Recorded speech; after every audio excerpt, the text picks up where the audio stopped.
Hello guys, അപ്പോൾ back to plumbing blog. അപ്പോൾ ഇന്ന് നമ്മൾ കാണിക്കാൻ പോണ ഒരു കൺസീൽഡ് ഫ്ലഷ് ടാങ്കാണ്. ഇത് വെക്കുമ്പോൾ എന്താണ് ശ്രദ്ധിക്കേണ്ടത് എന്നുള്ള കാര്യങ്ങളെ കുറിച്ചാണ് നമ്മൾ പറയാൻ പോണത്. അപ്പോൾ നമുക്ക് വീഡിയോയിൽ നോക്കാം. അപ്പോൾ ഗായ്സ്, ഇത് നമ്മൾ വെച്ചേക്കുന്ന ഒരു കൺസീൽഡ് ഫ്ലഷ് ടാങ്കാണ്. അപ്പോൾ കൺസീൽഡ് ഫ്ലഷ് ടാങ്ക് വെക്കുമ്പോൾ എല്ലാവരും ശ്രദ്ധിക്കേണ്ട ഒരു കാര്യം എന്ന് വെച്ച് കഴിഞ്ഞാൽ അതിൻ്റെ ഈ വേസ്റ്റ് ലൈമോൺ ഇന്ത്യ ആപ്പാണ്. ഇതിൻ്റെ കൂടെ തന്നെ കിട്ടുന്ന ഒരു ഇന്ത്യ ആപ്പാണ്.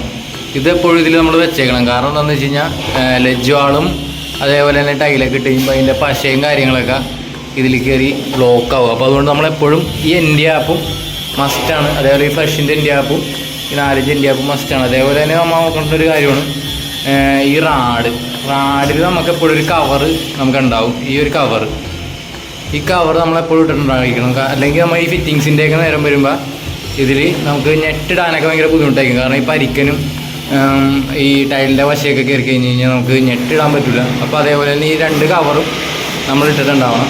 പിന്നെ നമ്മളിത് ഫിക്സ് ചെയ്തേക്കണം എങ്ങനെയാണെന്ന് വെച്ച് കഴിഞ്ഞാൽ 4 ആങ്കർ ബോൾട്ടിലാണ്. അതിനുള്ള ഹോള് നമുക്ക് ഈ ഫ്ലഷ് ടാങ്കിൽ തന്നെ ഉണ്ട്.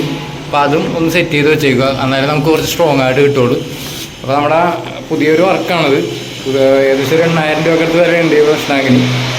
അപ്പോൾ നമ്മുടെ ഒരു പുതിയൊരു ബാത്റൂമിൻ്റെ വർക്കാണിത്.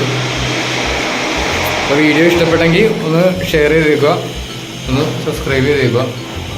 Okay, thank you. അപ്പോൾ ഇതാണ് കേട്ടോ ശ്രദ്ധിക്കേണ്ട മെയിനായിട്ടുള്ള കാര്യങ്ങൾ. ഒന്ന് നോക്കിയേക്കുക. അപ്പോൾ ഗായ്സ്, വീഡിയോ ഇഷ്ടപ്പെട്ടെങ്കിൽ ഒന്ന് ഷെയർ ചെയ്തേക്കുക, ഒന്ന് സബ്സ്ക്രൈബ് ചെയ്തേക്കുക, ഒന്ന് ലൈക്ക് ചെയ്തേക്കുക. അപ്പോൾ ഓക്കെ, മറ്റൊരു വീഡിയോയിൽ കൂടി വീണ്ടും കാണാം.